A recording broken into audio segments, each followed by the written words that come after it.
It had been a while since Teddie the Brave had shown much bravery. After all, life in her cozy home with Arthur was peaceful and predictable, but the seed of courage planted in her heart by her experiences on the streets hadn't disappeared. It had now grown into a sturdy little plant inside Teddie. She and Basta were best friends, and their daily adventures in the two joined-together gardens were the highlight of her days. She even enjoyed walks with Arthur, trotting along with her head held high, no longer startled by every passing car. One crisp autumn afternoon, Arthur took Teddie and Buster for a walk at the edge of Whispering Woods.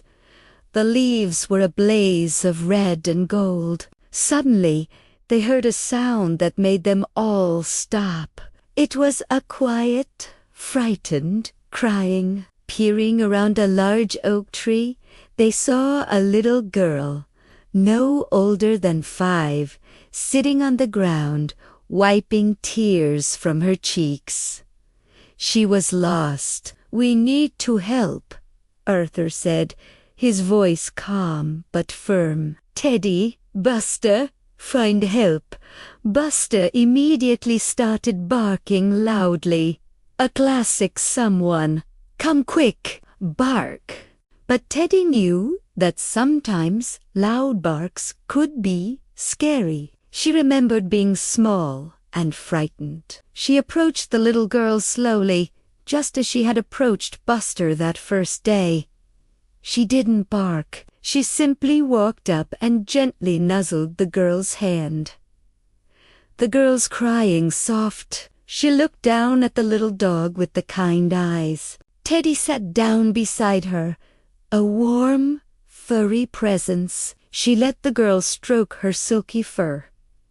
Then Teddie had an idea. She got up, took a few steps back towards the path, and looked at the girl, wagging her tail. She did it again. The girl understood. She stood up and followed Teddie, step by step, with Buster's barks, guiding people to them and Teddie's calm presence leading the way. They walked back to the main path. Soon they heard a frantic voice calling, "Sophie, Sophie." The little girl's mother came running, scooping her daughter into a hug. She looked at Arthur and the 2 dogs with tearful gratitude. "Thank you, oh, thank you." On the walk home, Arthur praised them both. "Buster, your voice was so strong. And Teddie, your heart was so brave." Teddie felt a warmth spread through her that had nothing to do with her fur coat. She wasn't just social now.